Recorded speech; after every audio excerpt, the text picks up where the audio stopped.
Lai sacenstos ātrumā, veiklībā un izturībā, drosmīgākās dāmas jau tradicionāli dzīrēs Kuldīgā startē Alekšupītes skrejienā. No kopumā 11 dalībniecēm šoreiz pirmo vietu izcīnīja saldiniece Kristiāna Griķe, kura papildus lielajam sāncensības garam izcēlās arī ar īpaši veidotiem apaviem. Es no sākuma biju mierīga un redzēju, kas tur būs, jo es vispār esmu pirmo reizi Kuldīgas svētkos. Mans starts bija, es ātri jau izrāvos pa pirmo un es nezināju, cik tuvu man ir pārējās meitenes, bet pāris reizes es iekritu tik dziļi, ka līdz acīm, bet tāpat spēros un gāju un cik varēju skrēju. Ļoti forši cilvēks var sastapties ar jauniem izaicinājumiem. Uzreizēs Kristiānas finišēja rīdziniece Anna Šarlote Leitāne, kuri jau droši var dēvēt par sacensību veterāni. Lai arī otrā vieta šajā skrējienā viņai pieder jau vairākus gadus, tomēr līdz pirmajai vietai ikreiz kaut kā mazliet pietrūkst. Nezinu, laikam jau, kā kļūst pasākums katru gadu arvien populārāks, nav jauni dalībnieki, konkurence spēcīgāk un jā, tā. Manuprāt, tas ir ļoti interesanti, tas ir kaut kas ļoti oriģināls un kas šeit jau ir iestrādājies vairākus gadus jau kā tiešām kā tradīcija, kā neatņemama Kuldīgas pilsētas svētku sastāvdaļa.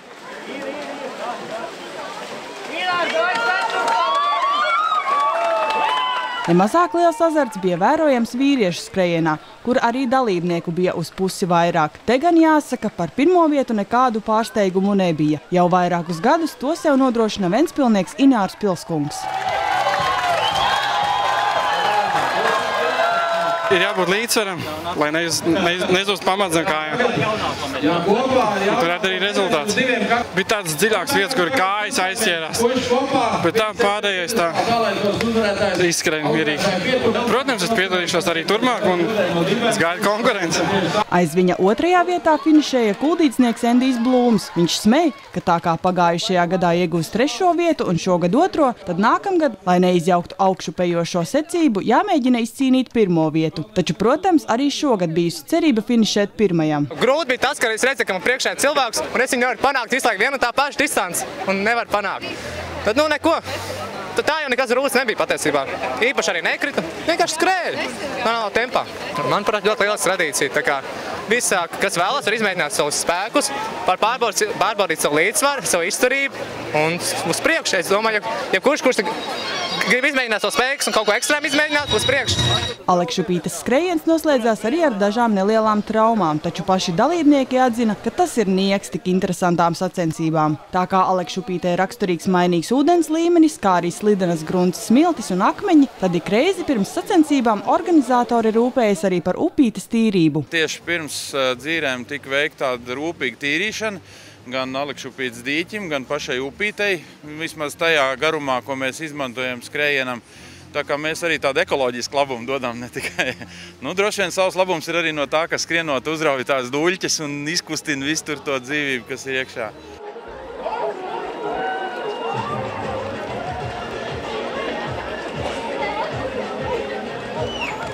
Eiciet spiesiem!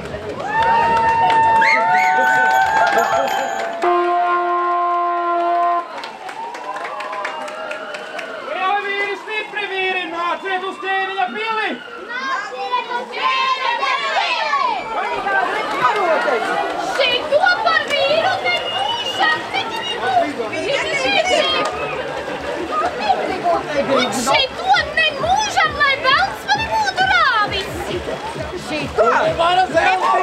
Ar vēl lielāku prieku un sajūsmas saucieniem skatītāji ikreiz uzņem Alekšupītes karnevāla dalībniekus, un te izdomas nekad netrūkst ne tērpu, ne tematikas ziņā. Šoreiz ikvienu priecēja vēla kalpi, modernizēts zirgu pajūgs ar šikiem ratiem un kučieri, Ziemassvētku vecīši un ne tikai. Visaugstāko skatītāju vērtējumu pēc aplausu skaļuma skalas ieguva pasaku filmas Sprīdītis atveidotāji. Noskatījāmies filmu, tā arī tapa. Šausmīgi mīļa un visi tie sanie teicieni un Sprīdītis un vēls.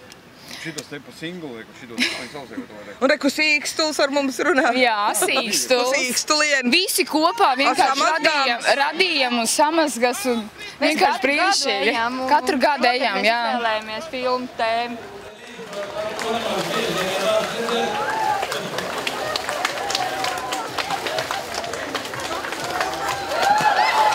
Mēs esam balerīņu studiju desiņas un tā ir tapu uz ātro.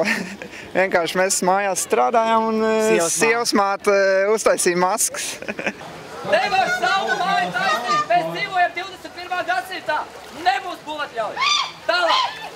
Pasakas par 3 siventiņiem un vilku viens no attēlotājiem ir kuldīdznieks Agris Zingbergs. Viņš stāsta, ka kopā ar saviem domu biedriem Alekšupītes karnevālā piedalījies jau tik daudz reižu, ka grūti pat atcerēties. Un, kad tu patiesībā šo te pasākumu noiet, tad ir tāds ļoti labas emocijas viņa uzņēmums. Un tā pirmkārt arī mums ir kā pilsētas svētku tāda neatņemama šī te sastāvdaļa, un mēs vienkārši bez tā vairāk nevaram. Tā ir patiesībā tā pie šuvējas. Mēs pēdējos gados pieejam pie šī te visa pasākuma ļoti nopietni, jo tā kā es teicu, mēs esam jau nevis kā pirmo gadu, un šie te tērpi patiesībā radās, nevis varbūt it kā tā spontāni, bet tieši meklējot tieši šos te pasaku tēlus, mēs un caur šiem te pasaku tēliem tieši iedvesmojamies un, protams, arī uz un kaut kādu vēl šo te humoru pieskaņu.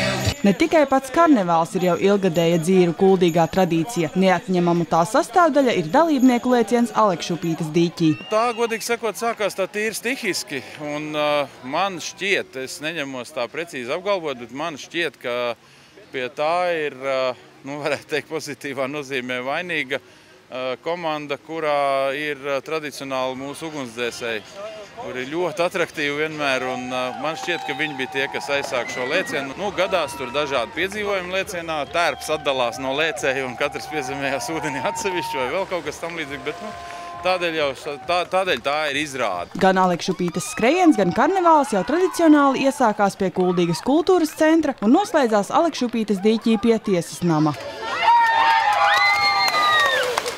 Maruta Dene, Ivo Perševics, Inns Folkmanis, Skrundas televīzija.